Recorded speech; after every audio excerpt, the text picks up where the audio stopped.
tá? Da agronomia brasileira. Aí temos também essa partezinha que fala do biodiesel, que quem produz o biodiesel tá lá em Mato Grosso, no Paraná, em Goiás também, no Mato Grosso do Sul, tá?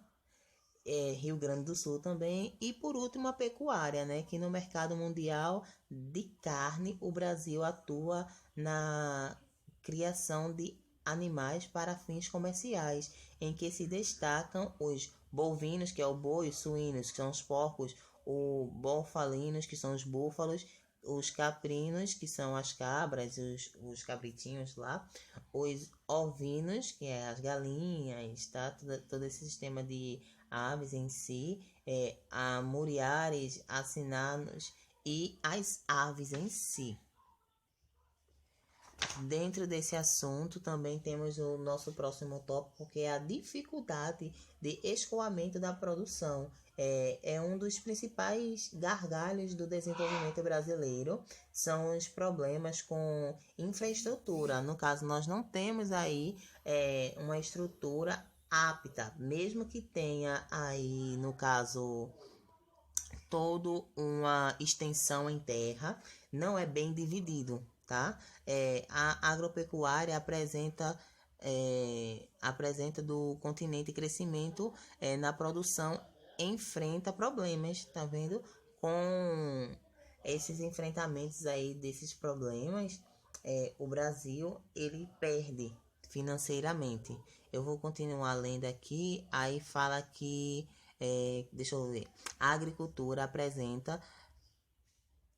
apesar do continua crescendo na produção, enfrentando problemas como portos com poucas tecnologias, transportes em caminhões que encarecem o preço, deixa mais alto o valor, tá, gente? E diminui a competitividade no mercado externo, além de poucos, tá, silos para armazenamento dos grãos. No caso, não tem tantos portos, não tem tanta aí armazenamento, não tem lugares para armazenar. Na página 88 vocês viram um gráfico onde fala aí um pouco sobre essa disposição, tá, de grãos e da agropecuária, da produção, tá?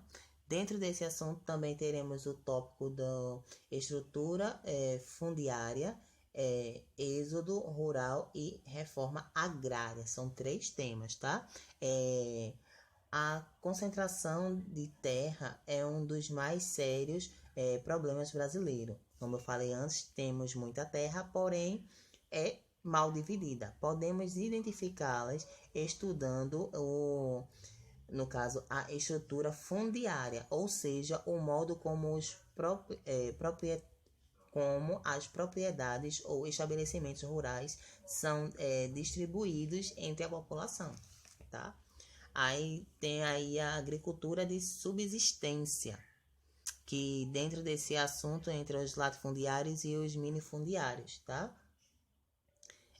Que sendo assim, podemos afirmar que dentro desse assunto, sendo assim, podemos afirmar que a fome que atinge milhares de brasileiros não é causada pela falta de alimento, nem de terra para plantar, mas do injusto modelo agrário e econômico que exclui milhões de pessoas do processo produtivo e as impede, no caso, de comprar os alimentos necessários para a sua subsistência, tá, gente? E dentro desse assunto também tem a reforma agrária, que é um processo de democratização da propriedade da terra. Isso é uma nova organização da estrutura fundiária, como o propósito de promover uma distribuição mais justa da terra, tá?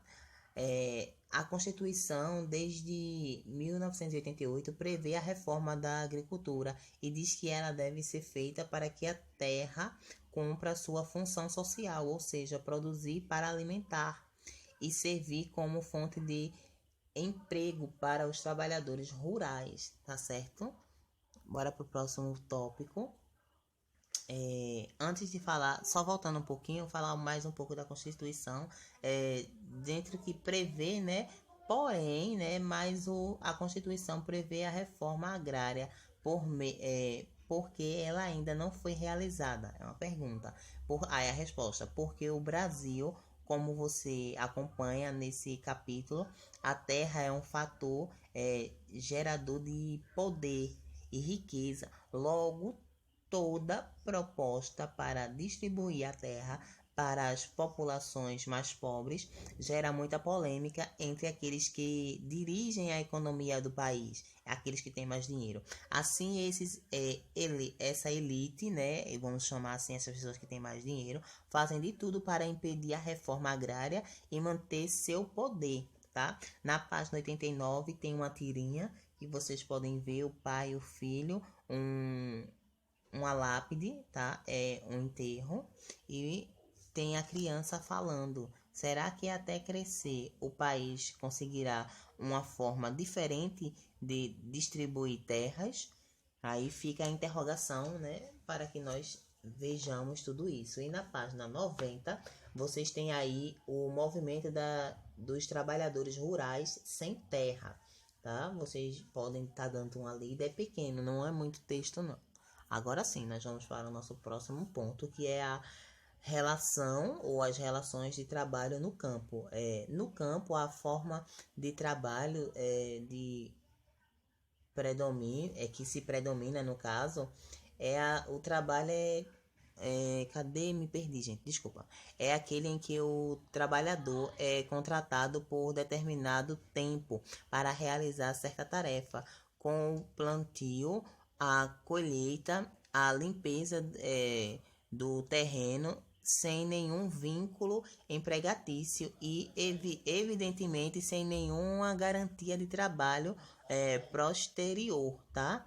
Aí, isso é chamado de boia fria.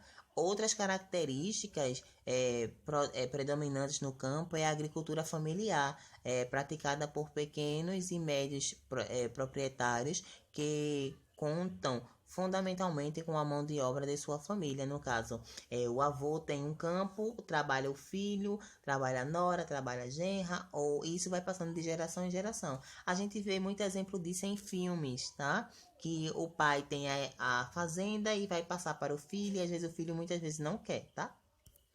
Aí, infelizmente, né, tava gostando da nossa conversa, mas acabou o assunto em si. Na página 92 do livro tem um aprofundamento do conhecimento. Vocês podem ler, vai ser bom para vocês. E na página 92 também tem um primeiro quesito. Vocês vão responder da página 92, 93, 94, 95 e 96. Não é muito, gente. São 9 questões. É porque tem alguns textos dentro dessas questões para que vocês possam ler e tirar do texto, desses pequenos textos, as respostas, entenderam?